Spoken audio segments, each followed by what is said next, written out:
Avalanchas. En todo el planeta donde hay nieve, ninguna montaña es segura.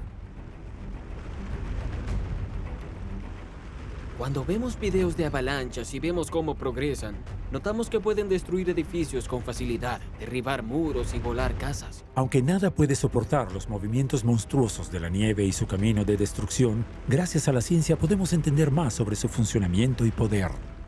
Una avalancha, no necesariamente grande, puede ejercer una fuerza 10 veces mayor que la de un ciclón. Según el tipo de nieve, el clima y la pendiente, las avalanchas pueden formar una enorme nube de polvo que alcanza una velocidad increíble de más de 300 kilómetros por hora, la misma que alcanza un tren de alta velocidad.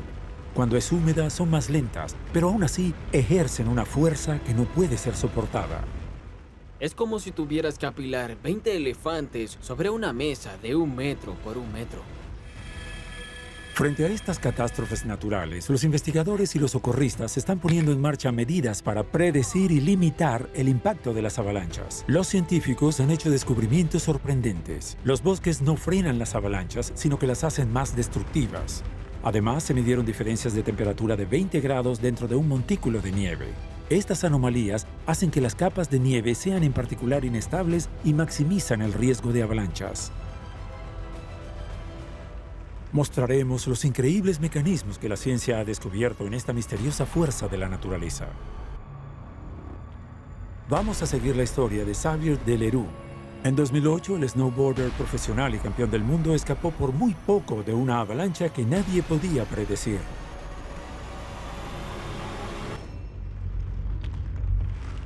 Estuve en la avalancha por más de 2 kilómetros. Fue una locura. Las personas no sobreviven a esto. En Italia veremos cómo una avalancha puede ejercer una fuerza inimaginable. En enero de 2017, una de estas catástrofes desplazó un hotel decenas de metros y enterró toda la estructura. Lo primero que tuvimos que hacer fue cavar en la nieve que tenía hasta 5 metros de profundidad. Algunas veces veremos que los humanos inician avalanchas para la autoprotección, una actividad de alto riesgo que casi le cuesta la vida a un profesional. A finales de los años 80, en Francia, un hombre fue salvado por la nieve que pudo asesinarlo. Salir ileso de una avalancha luego de sobrevivir largos recorridos y ser enterrado en la nieve es un milagro. Los científicos ya saben que es imposible prevenir todas las avalanchas, pero ¿podría ser posible predecirlas algún día? ¿Podremos ser capaces de proteger a las personas de su destrucción?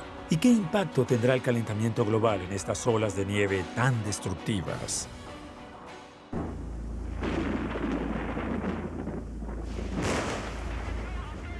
Tierra feroz.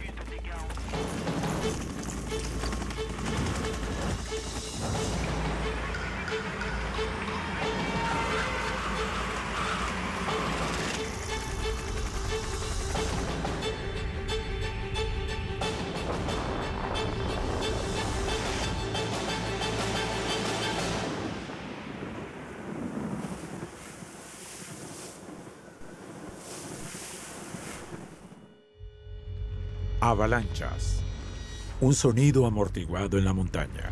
El suelo comienza a temblar. De pronto, millones de toneladas de nieve se precipitan por la pendiente.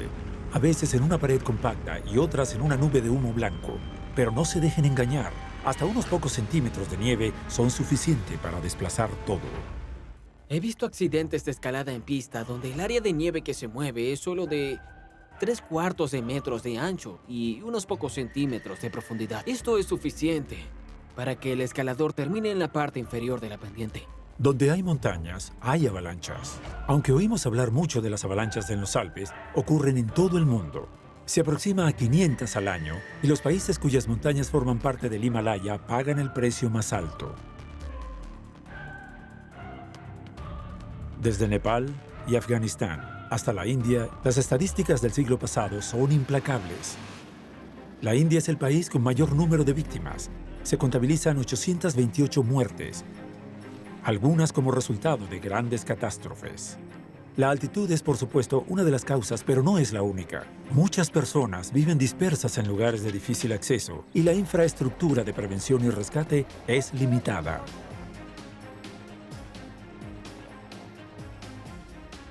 La segunda cordillera más afectada se encuentra en Europa, los Alpes. El 23 de febrero de 1999, una estación de esquí en Austria fue víctima de una avalancha tan enorme que fue apodada el tsunami alpino. 170.000 toneladas de nieve cubrieron la estación llevándose a 40 personas.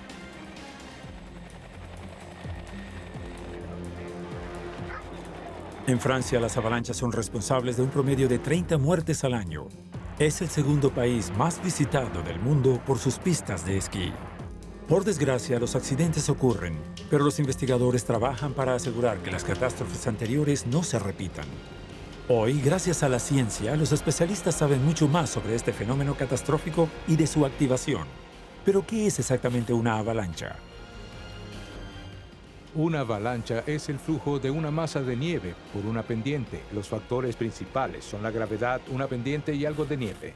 El ingrediente principal, por supuesto, es la nieve que se forma en las nubes cuando alcanzan cierta altitud y estado de solidez. Un fenómeno bien conocido por los científicos que se desarrolla en etapas. En primer lugar están las nubes. Las nubes contienen vapor de agua, es decir, agua en forma de gas. Sin embargo, al contrario de lo que podríamos creer, las moléculas de agua son más ligeras que el aire, así que cuando forman nubes, esas nubes se elevan en el cielo. Y cuanto más se elevan, más frías se ponen. Así, el vapor de agua que forma las nubes sufre una transformación gracias a un fenómeno físico, la condensación. La condensación es el proceso por el cual un material pasa de un estado gaseoso a un estado condensado, es decir, líquido o sólido. En la atmósfera que nos rodea hay agua en estado gaseoso llamado vapor de agua. Y cuando la atmósfera se enfría, el vapor de agua se convierte en líquido, es decir, se produce lluvia, o en sólido, en ese caso, se produce granizo o nieve. A medida que se enfría, el vapor de agua se vuelve líquido y si la temperatura cae por debajo de 0 grados, el agua se congela. Sin embargo, todavía no se obtiene la nieve. Cuando el agua se congela, forma pequeños cristales. Pero para que se convierta en copos de nieve, esos cristales tienen que unirse entre sí alrededor de una pequeña partícula, por lo general una partícula de polvo, arena o ceniza. Gracias a este punto de fijación, los cristales se unen entre sí, dejando espacios entre ellos. Así es como forman la nieve y no el hielo. Así que los dos componentes principales son los gránulos de hielo en el aire. De hecho, es un material poroso. Podríamos decir que es un material que se siente casi como una esponja. Nacen los copos de nieve. Apenas sean suficientemente pesados, caerán de las nubes. Y es cuando las cimas de las montañas se cubren por millones de estos inocentes copos de nieve que se convierten en una trampa mortal.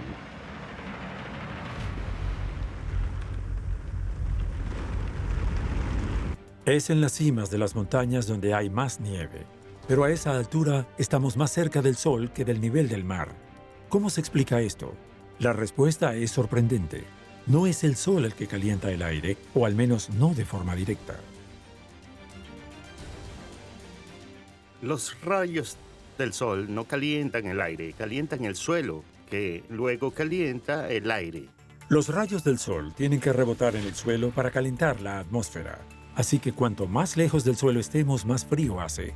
Esto explica la temperatura media en la cima del Everest. Son menos 42 grados Celsius a 8.848 metros. Por eso hay mucha nieve en las montañas.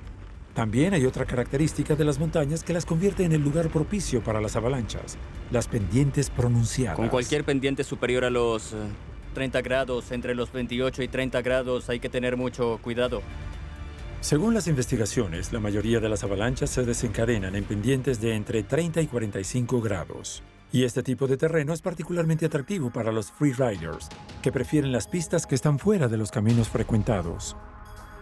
La mayoría de los accidentes involucran a esquiadores de fondo y esquiadores fuera de pista, más snowboarders. Están involucrados en más del 80% de los accidentes. Y cuando estaba fuera de la pista, el campeón Xavier Delerue fue víctima de una avalancha que él desencadenó el 29 de marzo de 2008.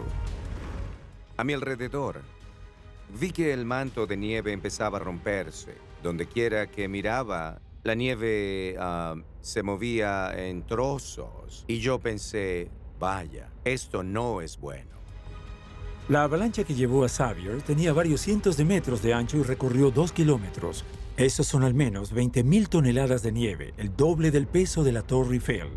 Es un milagro que Xavier esté vivo hoy.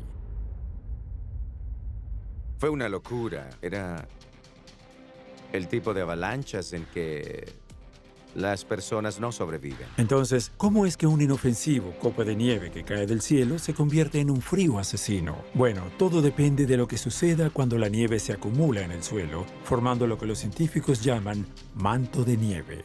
El manto de nieve son las diferentes capas de nieve que se acumulan durante el invierno. Cuando nieva por primera vez, se forma la primera capa y el proceso continúa con la cubierta de nieve que crece cada vez más gruesa. Con cada nevada se forma una nueva capa. El manto de nieve es efectivamente una milhoja compuesta de capas de diversos tipos de nieve, y es esta diferencia la que causa la avalancha. Pero ¿por qué son diferentes los tipos de nieve?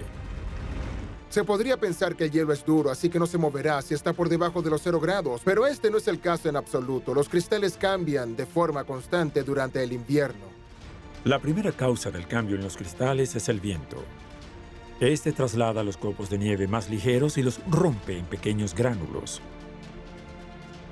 Luego viene la segunda causa, la temperatura en el manto de nieve. Es esto lo que determina si la nieve se convertirá en una capa que no representa ningún peligro para los esquiadores o si se convertirá en la base de una terrible avalancha. Opción 1. La temperatura está por debajo de 0 grados en el manto de nieve. Los copos de nieve rotos tienen forma de pequeños gránulos y tienen muchas superficies, lo que les permite adherirse entre sí. Ahora tenemos lo que llamamos gránulos finos. Son gránulos muy pequeños que se tejen entre sí. Es nieve seca, no hay agua líquida. Se forma un pequeño puente de hielo entre los gránulos y obtenemos un manto de nieve cuya estructura es muy sólida. Los gránulos que han sido redondeados por la fuerza de ruptura se unen entre sí hasta que se forma una capa cohesionada. El riesgo de una avalancha se reduce. Opción 2. La temperatura entre la parte inferior y superior del manto de nieve es diferente, porque al contrario de lo que podríamos pensar, hace más calor debajo de la nieve que sobre ella. Sabemos que la nieve es aislante. Si te pierdes en una montaña, lo mejor que puedes hacer es construir un iglú para protegerte y mantenerte caliente. Lo mismo sucede aquí. La calidad aislante de la nieve, así como el calor procedente del centro de la Tierra, mantiene calientes las capas más bajas de nieve. Por otro lado, la nieve en la superficie puede llegar a menos 20 grados durante la noche, si hay viento, porque no hay nada que la proteja del frío. La nieve en la superficie irradia y pierde mucha energía. Es como salir con una camiseta en medio del invierno. Sientes como si estuvieras perdiendo todo el calor corporal. Lo mismo ocurre con la nieve en la superficie, pierde todo su calor.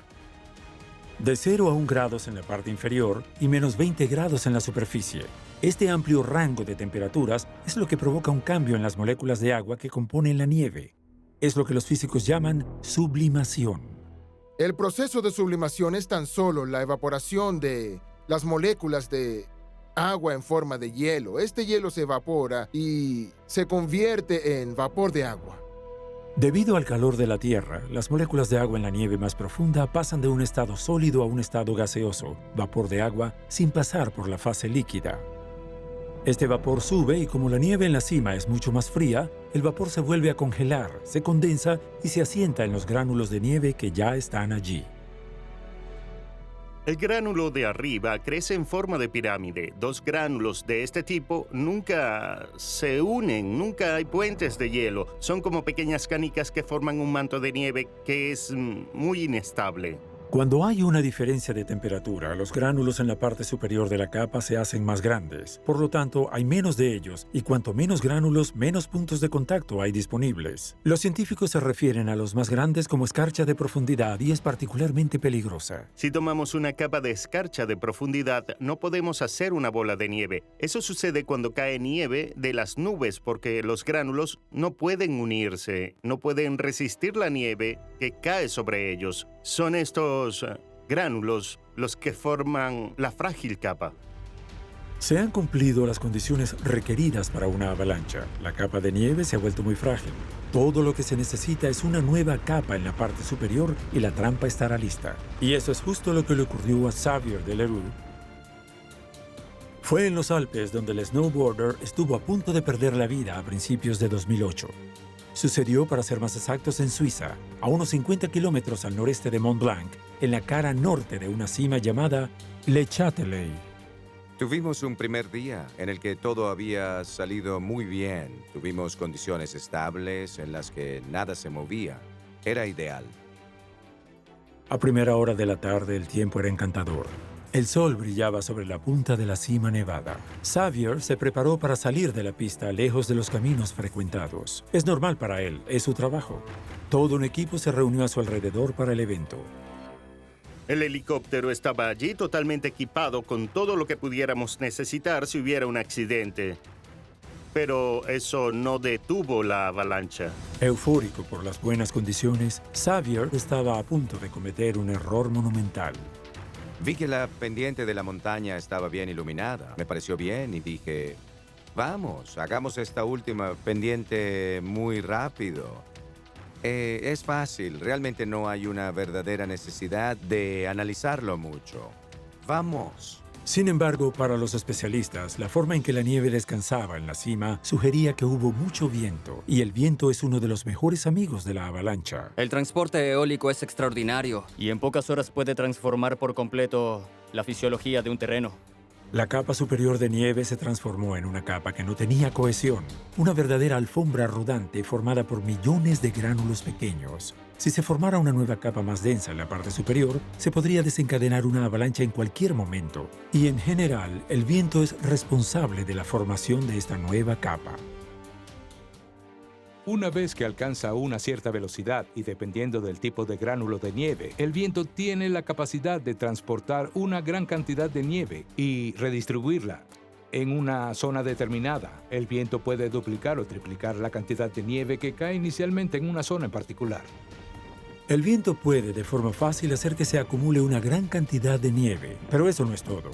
También cambia los copos de nieve rompiéndolos en pequeños gránulos. Cuanto más fuerte es el viento, más pequeños son los gránulos. Como han determinado los científicos, cuando más pequeños sean los gránulos, más se unirán. Por lo tanto, la nueva capa tendrá una cohesión más fuerte y formará un bloque. Si la cohesión es muy fuerte, hay lo que los científicos llaman una placa de viento.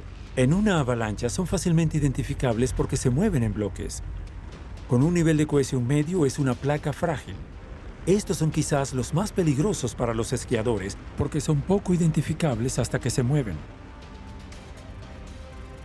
El problema con las placas frágiles es que son indetectables. Estas placas parecen polvo, pero se comportan como placas. Si la cohesión es lo suficientemente fuerte, las grietas se extienden cuando la capa frágil de nieve se rompe. En este caso, existe la posibilidad de que se produzca una avalancha de varias decenas o incluso cientos de metros de ancho. Esto es exactamente lo que le ocurrió al snowboarder.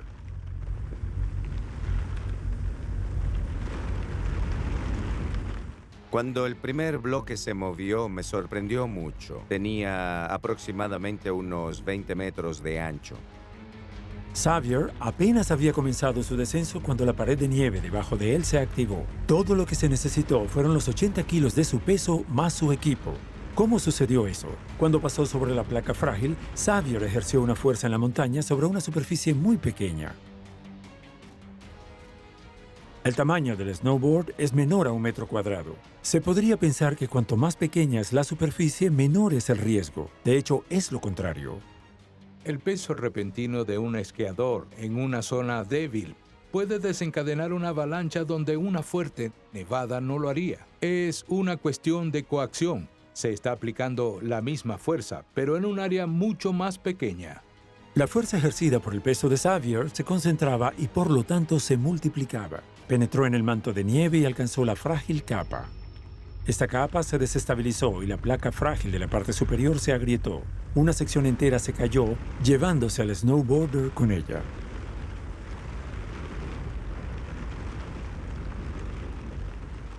De pronto, la placa pierde el agarre de la capa que está debajo de ella. Como resultado, la placa tiró del resto del manto de nieve como una fuerza que se volvió demasiado fuerte para la capa de nieve.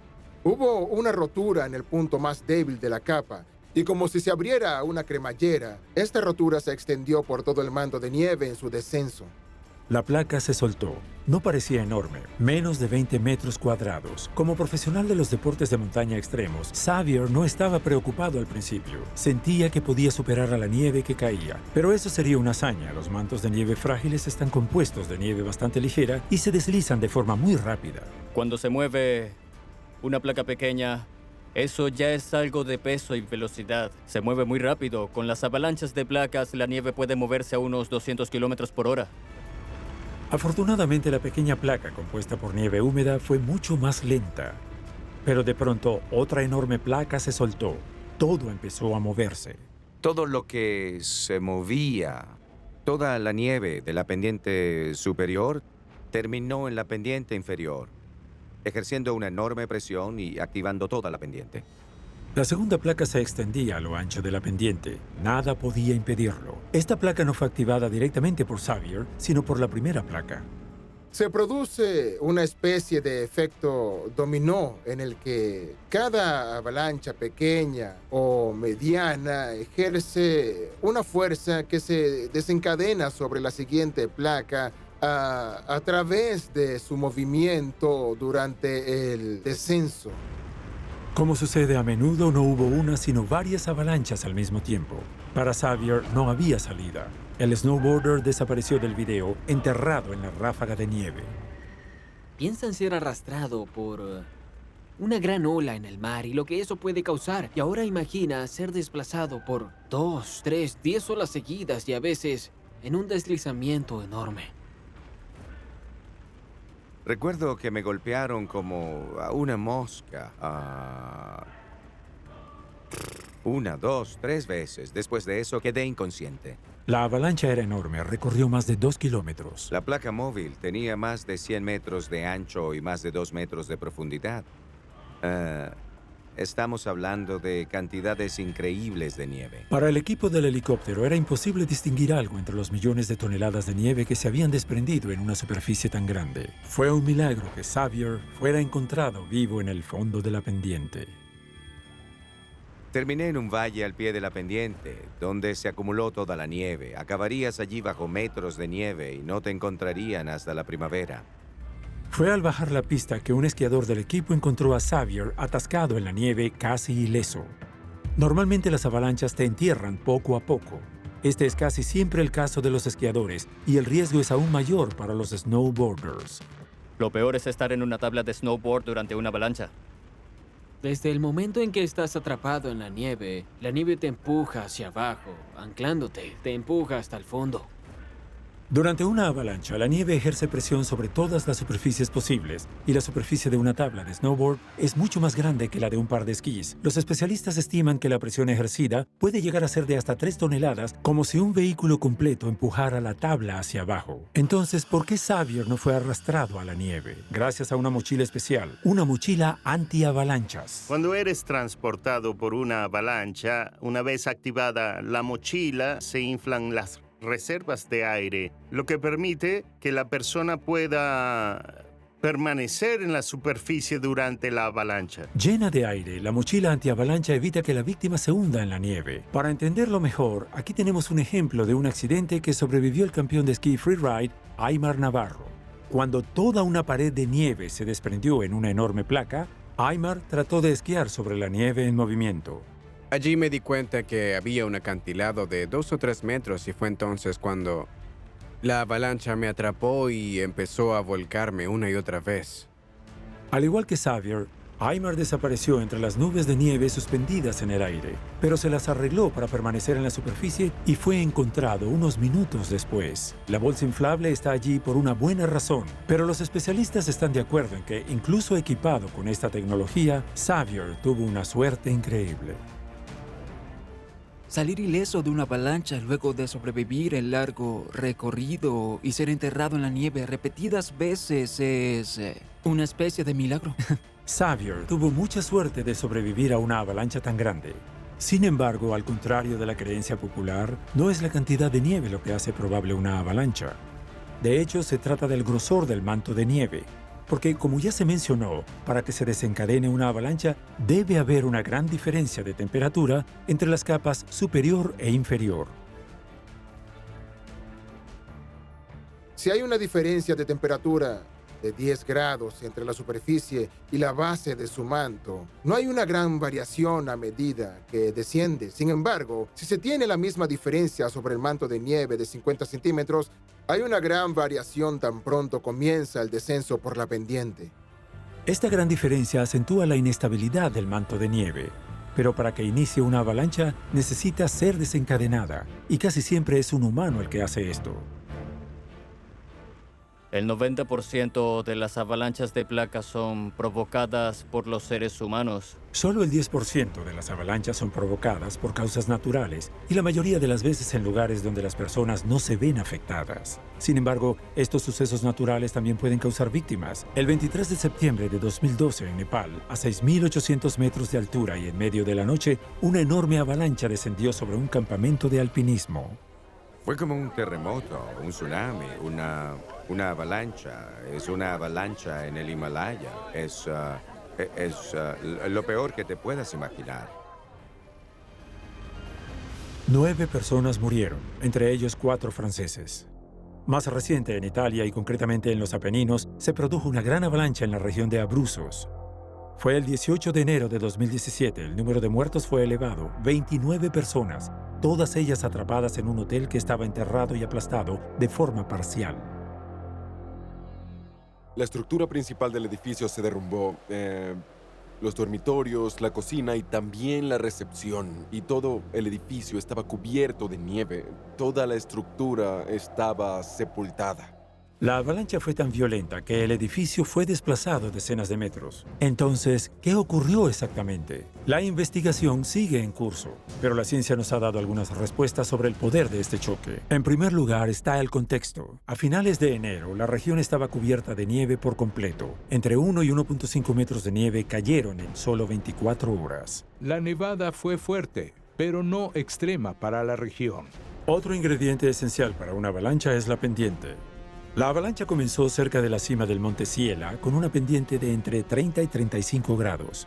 Con esta inclinación, el riesgo de avalancha es alto, pero eso todavía no explica por qué se desencadenó la avalancha. Los científicos se preguntan qué activó la avalancha. Hay muchas preguntas sin respuesta sobre esta avalancha y por qué fue desencadenada. Porque cuando ocurrió estábamos en un período de fuerte actividad sísmica. El mismo día, un terremoto de magnitud 5.7 sacudió la mayor parte de Italia. Su epicentro fue en Montereale, un pequeño pueblo a 150 kilómetros al noreste de Roma y a unos 100 kilómetros del sitio de la avalancha. ¿Están relacionados los dos desastres? Ya se han realizado investigaciones sobre los terremotos como desencadenantes de avalanchas. Países como Japón experimentan este problema. Podría ser una coincidencia inquietante y hay un factor que sugiere que solo es eso. Ese factor es el tiempo del fenómeno.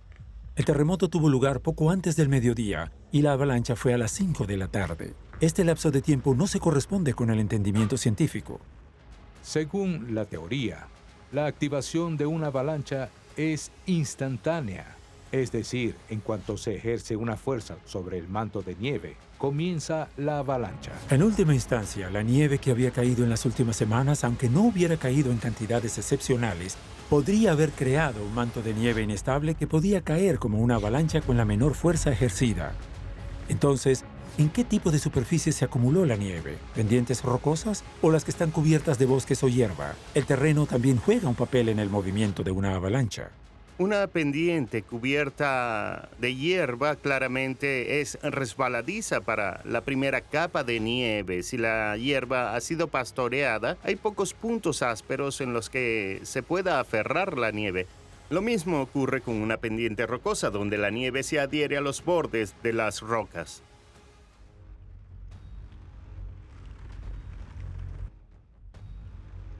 Así obtenemos las diferentes teorías sobre las causas de la avalancha italiana de enero de 2017. Seguimos sin estar seguros de cómo un desastre natural de este tipo fue lo bastante potente como para desplazar un hotel por varias decenas de metros. Para responder esta pregunta, los científicos investigan la capacidad destructiva del fenómeno. Es una cuestión de física. El daño que puede sufrir un edificio depende de la presión con la que la avalancha golpea su estructura. La presión podría ser enorme. Los científicos lo miden en kPa, kilopascal. Un kPa equivale a 100 kilos en un metro cuadrado. Incluso las avalanchas de tamaño mediano son muy poderosas. Por ejemplo, una avalancha no muy grande puede ejercer una presión de 30 kilopascales. Eso es 10 veces la presión ejercida por un ciclón que viaja a 250 kilómetros por hora. La escala de presión para una avalancha puede resumirse de la siguiente manera. Una avalancha que ejerce una presión de 1 kilopascal puede romper vidrios. Una que ejerce una presión de 30 kilopascales puede destruir una estructura de madera. Una que ejerce una presión de 100 kilopascales puede arrancar de raíz un árbol grande. Y una que ejerce una presión de 1000 kilopascales puede destruir el hormigón armado. 1000 kilopascales es casi 400 veces la presión de un ciclón. Parece enorme, pero tal fuerza ha sido registrada antes en una avalancha. Veámoslo así, es como si apilaras 20 elefantes sobre una mesa de 1 metro por 1 metro. Así que ahora entendemos cómo una avalancha fue capaz de mover un edificio como el Hotel Italiano varias decenas de metros. El 18 de enero de 2017, la avalancha solo tardó unos segundos en destruir y sepultar el edificio. Lo primero que tuvimos que hacer fue cavar en la nieve que tenía hasta 5 metros de profundidad. Tuvimos que diseñar una especie de elevador para llegar a la parte superior del edificio. La presión ejercida sobre el Hotel Italiano fue lo que los científicos llaman presión dinámica y depende de dos cosas: la velocidad a la que se desplaza la nieve y su masa volumétrica, es decir, su densidad. La densidad de la nieve es su peso superior a 1 metro cúbico. Podemos pesar la nieve para conocer su densidad. La densidad de la nieve es muy diferente dependiendo de si es húmeda o seca. Puede variar entre 100 y 600 kilogramos por metro cúbico. Para un determinado nivel de daño, cuanto más rápido se desplaza la nieve, menos pesa. Y es que sobre este punto, los científicos distinguen entre diferentes tipos de avalanchas y elaboran sus hipótesis. El primer tipo es una avalancha de nieve en polvo que ocurre cuando los copos de nieve secos están suspendidos en el aire. Es como una gran nube que viaja a lo largo de la pendiente, aumentando de tamaño si hay suficiente nieve.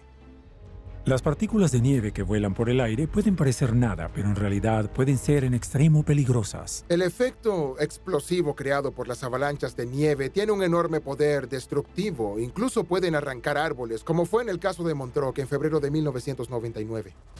El Hotel Italiano fue tal vez destruido por un fenómeno similar al que destruyó la aldea de Montreux, en Francia, la noche del 9 de febrero de 1999. Esa vez, una enorme nube de nieve destruyó 14 chalets, matando a 12 personas. ¿Cómo puede la nieve en polvo ser responsable de un número tan alto de muertes? En esencia, fue por su velocidad, viajando a más de 300 kilómetros por hora. Era explosivo. Debido a que la avalancha se desplazaba de forma muy rápida, estaba empujando una masa de aire frente a ella. La masa de aire fue empujada a un ritmo muy rápido y era muy destructiva. En ese caso, no fue la nieve en sí la que causó el daño, sino la onda de choque. En el caso de la nieve en polvo, la nieve es muy seca y prácticamente nula. Es el desplazamiento del aire, la onda de choque, la que causa el daño. O mejor dicho, la parada casi instantánea a la que llega cuando choca con un edificio. Las avalanchas de nieve en polvo se mueven muy rápido, por lo tanto, cuando entran en contacto con un edificio, pasan inmediatamente de 300 kilómetros por hora a 0 kilómetros por hora. Esta es la primera hipótesis en torno a la naturaleza de la avalancha que azotó el Hotel Italiano. La segunda hipótesis es una avalancha de nieve húmeda. Esto es lo que vimos con los ejemplos de los campeones de freeride. En este tipo de avalanchas, el manto de nieve se desliza a lo largo de la pared rocosa en forma de placas de diferentes tamaños. El flujo de nieve húmeda es destructivo debido a su peso. Además, sigue ejerciendo una fuerza de presión hasta el final de la avalancha, con la nieve acumulada en la parte superior del edificio. La hipótesis final es la más destructiva de las tres. Combina las hipótesis de la nieve en polvo y la nieve húmeda y los poderes destructivos de cada una. Este tipo de avalancha está en medio de las dos en términos de daños causados. Por un lado tenemos una avalancha de nieve que arrastra a los edificios arrancándolos de sus cimientos con el efecto de una explosión. Y también es como una avalancha de nieve húmeda, más densa y más lenta, pero también capaz de mover edificios. Porque aunque se mueva a velocidad moderada, la nieve es tan pesada y densa como una excavadora, empuja todo a su paso. Estas son las diferentes hipótesis para explicar la violencia de la avalancha que sufrió el hotel italiano. Y eso no es todo.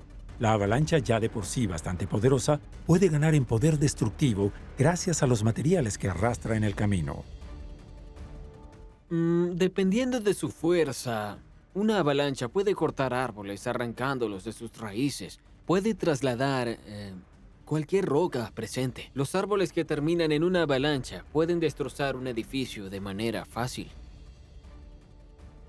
Contrario a la creencia popular, los bosques no detienen las avalanchas. En cambio, como en el caso de la avalancha italiana, las hacen más destructivas. Velocidad, masa y el traslado de todo a su paso, las corrientes de nieve parecen imposibles de detener. En las pendientes del Monte Siela, en la región de los Abruzos, en Italia, fue después de un viaje de 700 metros que la avalancha golpeó el hotel. Según los primeros estudios, la estructura del hotel fue golpeada por 50.000 toneladas de nieve y árboles que se desplazaban a una velocidad de 100 kilómetros por hora. Bajo la fuerza de impacto, parte del hotel se derrumbó y el resto fue desplazado varias decenas de metros. Cuando la avalancha terminó, todo el edificio quedó enterrado bajo 5 metros de nieve compactada. Cuando la avalancha golpeó, el techo terminó 50 centímetros por encima de nuestras cabezas.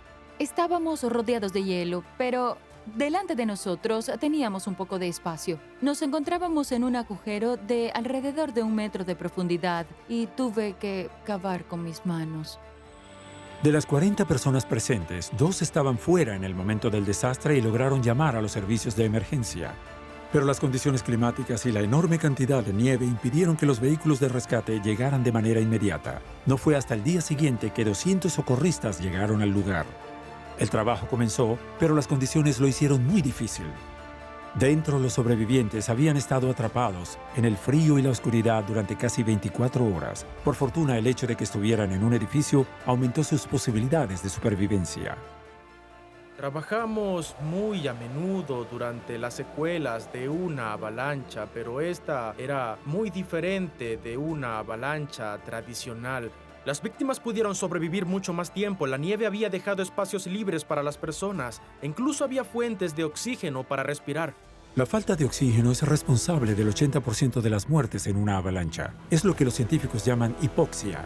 Enterrado en la nieve es casi imposible respirar, a menos que haya una fuente de aire, y esto se convierte en una amenaza para la vida. En ausencia de una fuente de aire, la hipoxia se instala muy rápido. El daño cerebral ocurre con rapidez. Cuando hay falta de oxígeno, es cuestión de minutos. En solo 30 a 40 minutos pueden sufrir un paro cardíaco. En el hotel había una serie de rincones que no estaban llenos de nieve, lo que permitía respirar a los pocos sobrevivientes de la avalancha. Al final, el número de muertos fue alto. De las 40 personas presentes, solo 11 fueron salvadas. Las ruinas del edificio impidieron que las personas fueran aplastadas o desarrollaran hipoxia. Ya sea que se trate de freeriders fuera de pista o de turistas en edificios, las avalanchas no toman prisioneros. Cuando vemos videos de avalanchas y vemos cómo progresan, las masas de nieve en movimiento, nos damos cuenta de que pueden destruir edificios, derribar muros y volar casas fácilmente. Sin embargo, hay ciertas zonas de las montañas donde las avalanchas son ahora muy raras, en las estaciones de esquí. Estas albergan solo el 10% de las avalanchas registradas. Las zonas de esquí se benefician de las estrategias de prevención puestas en marcha por los científicos. Estas existen en 2 categorías. La primera es la prevención pasiva. Esto implica intentar evitar que se activen las avalanchas. Nuestro objetivo es hacer frente a las avalanchas no permitiendo que se desencadenen, es decir, creando estructuras para mantener el manto de nieve unido. Para ello utilizamos soportes, herramientas y vallas para nevadas. El segundo tipo de prevención es la prevención activa. Esto implica el desencadenamiento voluntario de avalanchas con explosivos en áreas donde es probable que se activen. Para determinar las zonas y los riesgos, los científicos utilizan el historial de avalanchas. Miden diariamente el manto nevado para determinar su inestabilidad. Y cuando el riesgo es demasiado grande, las peligrosas avalanchas deben desencadenarse antes de abrir la pista. En los lugares donde hay riesgo año tras año, las montañas están dotadas de sistemas permanentes para que se pueda desencadenar una avalancha de forma remota. Esto es para limitar el riesgo para los profesionales responsables de desencadenar la avalancha. Cuando las personas desencadenan avalanchas, se exponen a todos los riesgos asociados con las avalanchas. Esto se debe a que están pisando un terreno inestable en el que pueden quedar atrapados. El problema es que no todas las zonas están equipadas con sistemas de disparo remoto. Por lo tanto, los socorristas tienen que desencadenar ellos mismos la avalancha. Lanzamos dinamita para que explote la superficie del manto de nieve lo más posible con el fin de debilitarlo. No es algo fácil. No siempre es fácil y puede ser peligroso. Luke Nicolino lo sabe. El actual director de seguridad de las pistas de La Plan se vio atrapado en una avalancha. Fue a finales de la década de 1980 durante sus días como rastreador. Trabajaba en una zona que conocía muy bien. La pista fue usada toda la semana anterior y me sucedió porque atravesé una zona frágil donde la temperatura era diferente a las de los días anteriores. La pendiente en cuestión se encuentra en La Plan, del lado de la cima de Belcott. La zona es casi plana y se asienta sobre un saliente rocoso de 20 metros de altura con vistas a una pista. El clima era muy bueno y aunque planeamos la operación para el día siguiente, decidimos en nuestra gran euforia hacer una llamada en la radio y todos dijimos, vamos de inmediato, es un buen momento. Las condiciones eran tan buenas que para ahorrar tiempo, Jean-Louis y su equipo decidieron operar sin explosivos. Ese día, en lugar de disparar explosivos pendiente a pendiente, decidimos activarlas con los esquís. Al esquiar por la cima de la pista, se corta el manto de nieve, provocando una avalancha. Lo vimos en el ejemplo de Xavier Delerue. Cuando el manto de nieve se compone de varias capas heterogéneas, la fuerza ejercida por una persona que pasa por encima pone en movimiento la frágil capa. Esta capa, que se compone de millones de pequeños trozos, provoca el movimiento de la capa superior, que es una placa más cohesiva. Para los rastreadores se trata de un ejercicio delicado. Se les exige que pasen por encima del punto exacto en el que se puede desencadenar la avalancha sin quedar atrapados en ella. Parece peligroso, pero en ese momento la actividad era común. Nos quedaban 2 lados para trabajar. Nos mirábamos unos a otros porque es como un circo cuando hacemos este tipo de trabajo. Siempre estamos observando lo que nos pasa a todos. Me detuve a esperar a mi compañero de trabajo y de pronto vi la pendiente dividirse por encima de mí. Estaba a unos 100 metros sobre mí y se extendía a lo ancho de la montaña. Y de pronto todo estaba cayendo. Increíble. La avalancha no comenzó donde Luke estaba parado, sino sobre él. ¿Cómo es posible? En esencia se debe a la placa sobre la frágil capa. Si la cohesión es lo bastante grande, no puede agrietarse donde está el esquiador, es decir, donde la presión es mayor. En cambio, transmite esta presión en una onda. Esto significa que la presión ejercida por los pies se extiende hasta alcanzar una zona que es mucho más frágil que la zona que se está pisando. Los científicos llaman a estas zonas extra frágiles. Y si se producen a metros por encima de una persona, es casi imposible evitar una avalancha. Y lo peor de todo, justo debajo de Luke había una serie de salientes rocosos. Luke fue arrastrado a gran velocidad sobre cornisas rocosas en la pendiente. Era como una gimnasta haciendo acrobacias. Él daba vueltas y vueltas y vueltas. En este tipo de circunstancias, las víctimas de avalanchas rara vez salen con vida. Y si lo hacen, normalmente tienen heridas en extremo graves. Las víctimas son transportadas por un flujo de nieve, son arrojados sobre salientes rocosos, desplazados a largas distancias y son literalmente amasados por la nieve, son comprimidos por grandes bloques de hielo. El viaje de Luke terminó a varios cientos de metros de donde él comenzó. De forma milagrosa, su única lesión fue un esguince en la rodilla. Entonces, ¿cómo sobrevivió a ser lanzado 20 metros sobre una cornisa rocosa a la altura de un edificio de 7 pisos? De hecho, fue la nieve mortal la que lo salvó. La nieve era una mezcla de hielo y aire, y eso es un buen amortiguador. Sirvió como una base para atrapar a Luke y absorber el choque mientras caía de la cornisa. La nieve se compone de aire y agua en forma sólida. Eso es lo que la hace elástica como una esponja. Este material absorbe gran parte del impacto. La desaceleración de la velocidad de desplazamiento puede ir de 100 a 0 kilómetros por hora, pero cuando se hace a más de 1 metro, es menos repentina y el cuerpo es capaz de soportarla. Salvado por la cantidad de nieve, Luke tuvo varios golpes de suerte. Al final de la avalancha, solo estaba sumergido de forma parcial. Cuando es arrastrado por la avalancha, recibe un golpe tras otro. No sabe realmente dónde está. Luke tuvo una suerte increíble de que al final de la avalancha su cabeza estuviera al aire libre. Por supuesto, tener la cabeza por encima de la superficie de la nieve le permite respirar. Pero incluso en estas condiciones, las lesiones pueden ser graves debido a la presión de la nieve.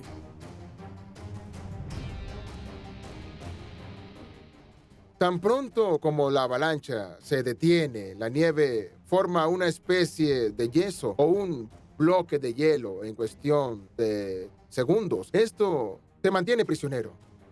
Impide el movimiento total. Como hemos visto, una avalancha no se detiene de manera instantánea. Cuando la víctima se detiene, la nieve que cae sigue empujando hacia abajo, comprimiendo el manto de nieve y haciéndolo muy compacto. Por fortuna para Luke, ese día la presión de la nieve no era muy alta y sus colegas pudieron sacarlo en unos minutos. La Organización de Prevención y Seguridad implantada en Francia ha reducido el riesgo de avalanchas de forma considerable, en especial en las pistas de esquí. El número de muertes por avalanchas se ha mantenido en torno a 30 al año desde los años 80, aunque hay muchos más esquiadores. Las medidas preventivas y de seguridad parecen estar dando sus frutos. Esto es un éxito, pero no debemos olvidar los peligros que siguen asociados a las montañas. Donde hay pendientes y nieve, habrá avalanchas. No debemos olvidar eso. Si lo hacemos, las cosas se volverán muy peligrosas. Avalanchas. Pueden alcanzar la velocidad de un tren de alta velocidad y la potencia de una excavadora en forma de polvo o como un arroyo tan denso que podría llamarse lava blanca. Son peligrosas tanto para los esquiadores como para los edificios. Gracias a la ciencia hoy en día somos más capaces de protegernos contra las avalanchas. Los especialistas han puesto en marcha sistemas para detenerlas o por el contrario, para activarlas antes de que se conviertan en una amenaza. Pero a pesar de estos métodos, aún no se ha encontrado un modo para detenerlas. Es como un cinturón de seguridad, impide que vueles a través del parabrisas, pero no previene el accidente. Todos estos dispositivos aumentan las posibilidades de salir con vida o de encontrar personas vivas bajo la avalancha, pero nunca evitan que la avalancha comience. Entonces, ¿podemos predecir las avalanchas y saber dónde y cuándo nos amenazarán? Hoy en día, los especialistas pueden centrarse en las zonas de alto riesgo. Hay dos aspectos de su técnica.